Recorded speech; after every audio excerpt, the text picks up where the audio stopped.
times do you stop and think, am I living the best version of myself? But before you can answer that question, you must first understand what it means to be that person. The key to living the best version of yourself is to live a well balanced life. But how in the world do you obtain it? Well, in this episode, we're going to learn the 7 essential areas that we can focus on so that we can live that well balanced life and have that best version of ourselves. So let's dive into it.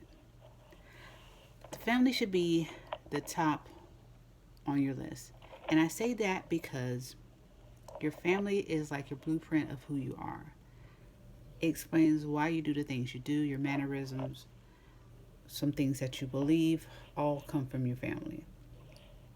So as you're thinking about the area of your family, I want you to think about these questions.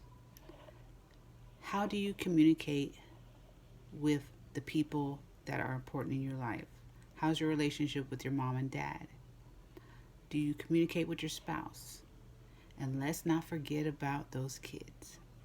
Now, if you're lacking in these areas, I want you to allocate some time to really build these relationships because, like I said, it's super duper important that you master this area because it is one of the most important areas of living a balanced life. Now, the second area I would highly suggest that you allocate some time to is your physical health. And a lot of times we get so wound up with our career, our family, that we sometimes forget about our own health. But I want you to think about this. If our health is declining, are we going to be our best self for the people that we love? So take some time to get a physical every year, to go to the dentist to check up and make sure everything is okay with our health, our weight, and our overall well-being. Now the third area I want to talk about is fun. Now with fun, I know it's kind of hard right now with it being the pandemic, but I still think that you shouldn't feel guilty about taking some time out for yourself. Yes, we have the issues of social distancing, but the great thing about it is there are so many creative avenues to get this area resolved. I've even heard of someone taking out a Zoom meeting with their friends and they're doing a wine tasting over the internet. So they're gathering all their friends and they all have their own wine bottles and they're having a girls' night out on Zoom. So if there's a will, there's a way. So also with fun, I want you to think about this. Do you have friends? If not, take this time to network with other people and try to find some new friends that would love what you're doing, that share the same interest as you, so that you don't feel guilty about taking some time out for yourself. Another area I want to talk to you about is your career. Now, with your career, it doesn't matter if you work a 9-to-5 job, if you're an entrepreneur, but if you don't wake up feeling motivated to get up and go to work, it may not be the right job for you. Now, I know you're trying to pay the bills, and I know you have to put food on the table, but I just want you to consider this. If you have a passion for what you do, you'll be more inspired to complete that job, and you'll be more beneficial to the people around you that really do love you. Let's go to finances. Now with finances, I've read a lot of cool books about finances. Now one book I read about 5 years ago, while I was in my financial journey, was Rich Dad, Poor Dad. And I recently started reading it again because, as you know, if you read something again, you get a little bit more into it than you do the very first time. And what I love about The Rich Dad, Poor Dad by Robert Kiyosaki is that he basically breaks down how your mindset can change how you treat your finances. It talks about his story and his journey between living with his poor dad and being mentored by a rich dad. And so he had to make a decision about which lessons he was going to learn from his poor dad and his rich dad. So it's a very interesting book, and it has changed my mindset about finances in an amazing way. So I highly recommend it. But with your finances, I want you to think about certain questions like, do you have a retirement plan? Are you working a 9 to 5 job and you're living paycheck to paycheck? Do you have a budget? What is on your budget? What things can you eliminate or save so that your goals for your financial future is in order? So those type of things are the things that I consider your finances. And I will definitely dive into more deep about your finances in later episodes. But I just wanted to give you a brief version about finances because it is part of living a balanced life. The next two things are more of a mental type of area. The first one is actually community. And in community, it's more to it than just giving somebody that may be homeless $1. It's more of your time. What are you doing to help the community? What are you volunteering, if it's in church or if it's in your community? What are you doing to make sure that you are making a difference in the world around you? The last area that has been an amazing part of my life is your spiritual sense. Now, a lot of times people think that your spiritual sense has to be something that has to do with religion. And not necessarily. Spiritual could be anything that you do that is going to build your emotional state. That could be meditating. That could be listening to a podcast. That could be listening to anything positive that is going to boost your mental state.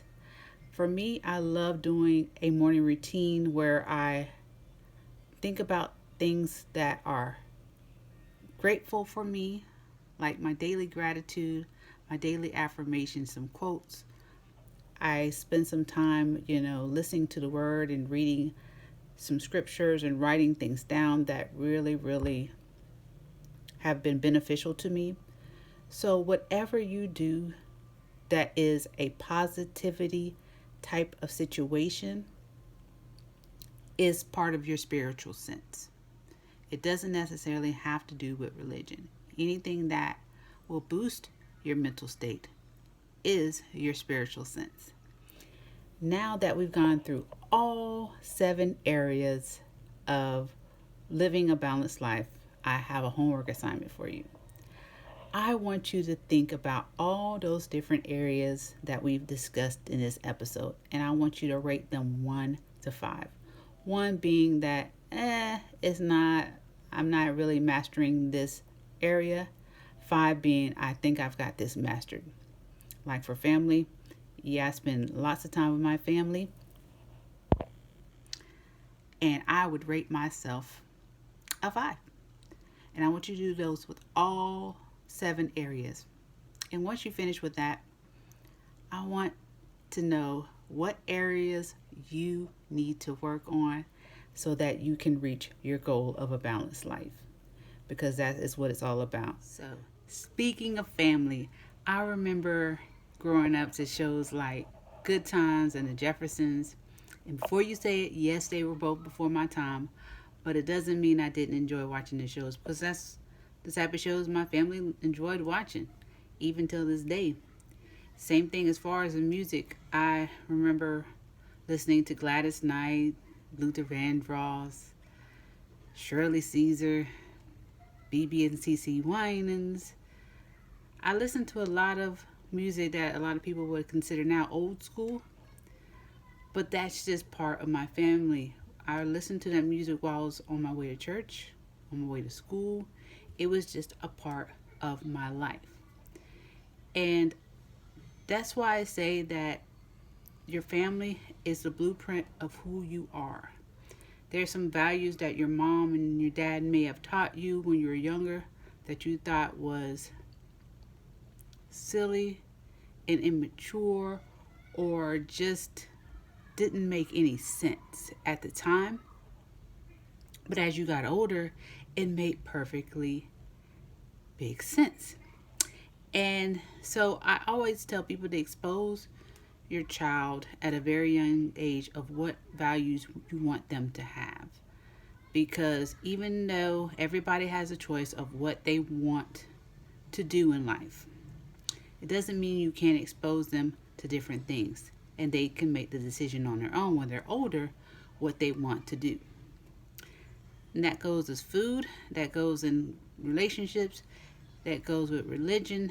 Everything that you expose your child to or the people around you to, you have the choice to make if you're going to follow that or go off that path.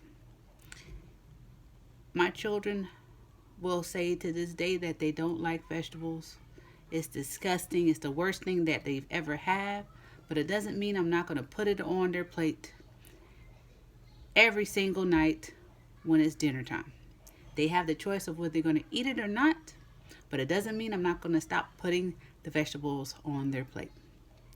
And eventually over time they make the choice and they decide that it's actually not that bad. And that they'll hear from doctors and things like that that vegetables are good for them. So whatever values you give a person, either in your relationship or in your children, just know that people have a choice and they can choose what they want to listen to, but it doesn't mean you don't expose them to those certain values.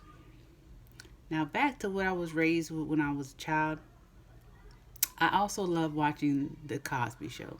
And that was another good show that I love to watch. I love the Huxtables. Now keep in mind, no, the show was not realistic. I didn't know too many obstetricians that were men, and I definitely didn't know a lot of African American female lawyers.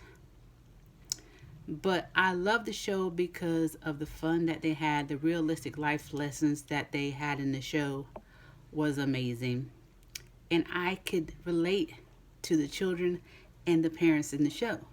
I can actually imagine my brother doing a lot of things that Theo did because he was more the rebellious type in our family, where I was a person that would do what I was told and was, I guess, the goody two-shoe of the family. I could picture my brother actually trying to hide from my dad a piercing in his ear because piercings and tattoos was kind of shunned upon in my family. So The Cosby Show was definitely one of those shows that I could relate to. And they had fun. Yes, they sang and they danced, and yeah, that may not seem realistic, but it gave me hope for possibilities of what family life could be like. And so I'm always going to say that family is super important because it is. It takes time to build relationships with your family, but it's worth every minute of it. There's some things that my parents have taught me when I was younger that I still listen to today. Even though they may or may not know it, I still listen to it to this day. And I just say all that to say, make sure that you build those relationships with your family because it's definitely going to be a very important step in the process of having a balanced life. So the whole reason why I created this podcast and these episodes is because if you were to look up the definition of imbalance and chaos, you would probably see my mugshot in the definition of the word, because I definitely didn't have any balance in my life, and I knew nothing about what I wanted to do in life and how I was going to achieve it. So this has definitely been a journey, and I pray that this episode is going to be a blessing to you, and it's going to be a blessing to me as well as I grow through my journey of living a balanced life.